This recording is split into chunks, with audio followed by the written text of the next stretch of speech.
Hello guys, good morning. Dito kami ngayon sa tabing dagat.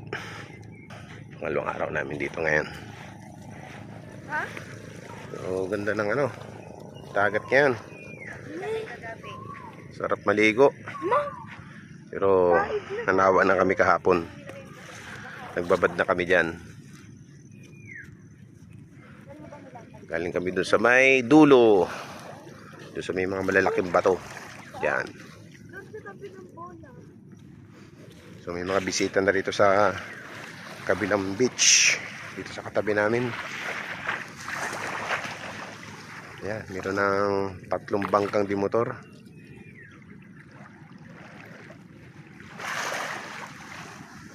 So ngayon, pasyal kami doon sa kabilang beach. Doon, sa dulo na yan. So lalakad-lakad kami papuntang barangay.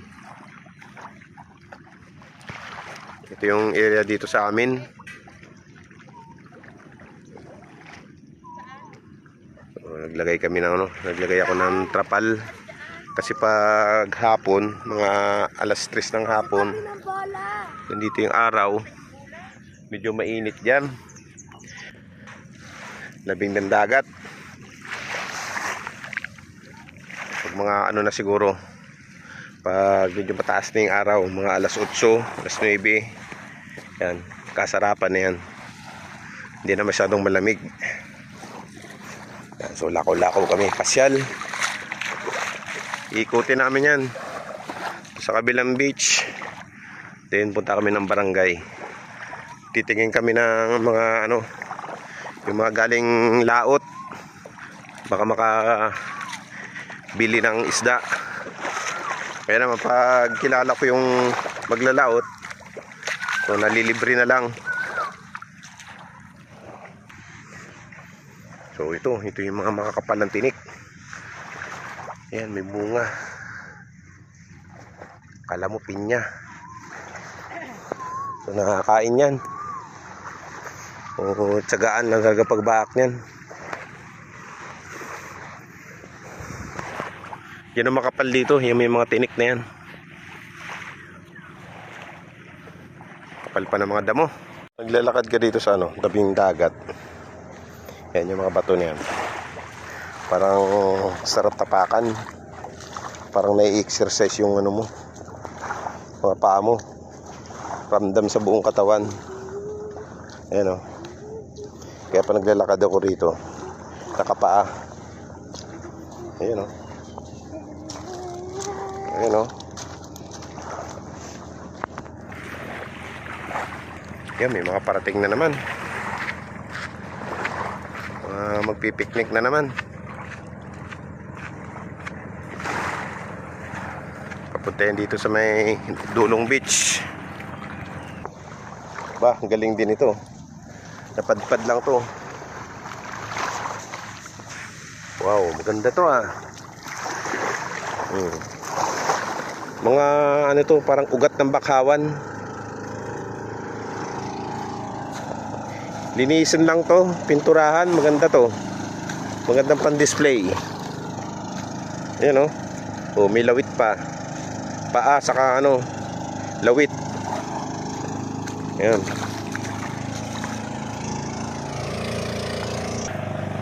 Ang daming bunga ng pinya. Ayan o. Ayan o. Tawag dito yata?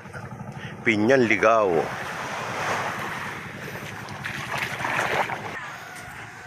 Ito na yung pisto rito. Beach dito sa dulo. Ang dami na mga bisita. May mga parating pa. May mga nag-overnight. Yan yung mga pisto. Yan o.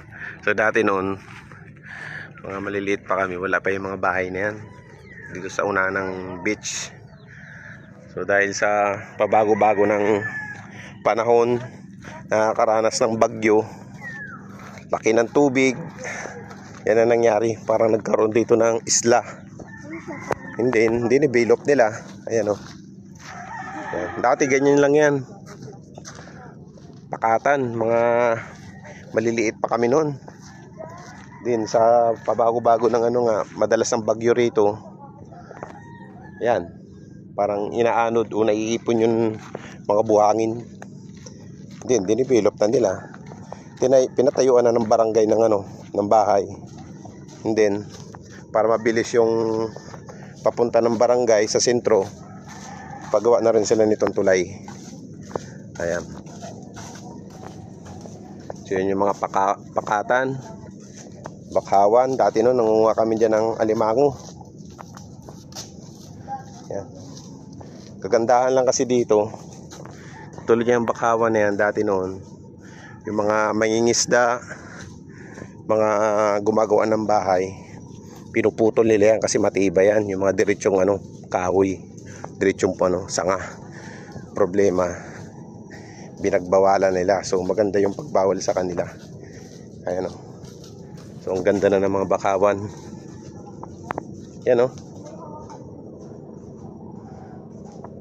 Dati no, wala itong daanan to. Wala itong daanan. Yan, ang ganda nung ano. So may ano na rin. So may wire na ng internet.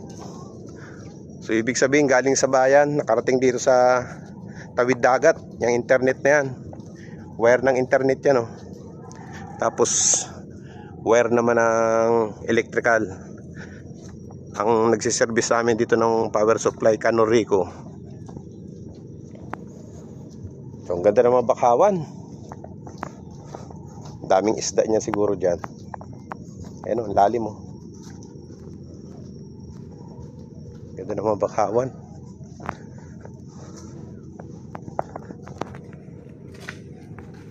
Tapos paggawa na rin sila ng tulay na simento. So dito sa ano, may gabay. Pagdating dito wala na. Bakit? Lula naman ako.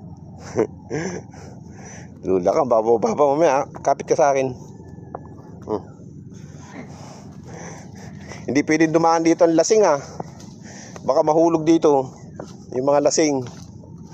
Ito kasi yung shortcut na ano, para mabilis makarating sa barangay pag galing ka dyan sa may beach.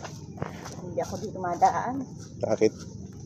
Nakakalula. Buti kung mayroong ano. Gabay. Di na nila nilagyan. Nakakaraan nga dito ang motor. Sinasampan nila dito sa baitang na to. Nakakasuka. So dito na kami sa barangay. Ay, suka. Karating dito sa sentro. So ito yung barangay namin. So sira ang ano, mga ring Dito kami dati naglalaro ng basketball. Ito yung plaza. Barangay Salvacion. Ayan yung barangay hall. Ito yung stage. Ito yung plaza.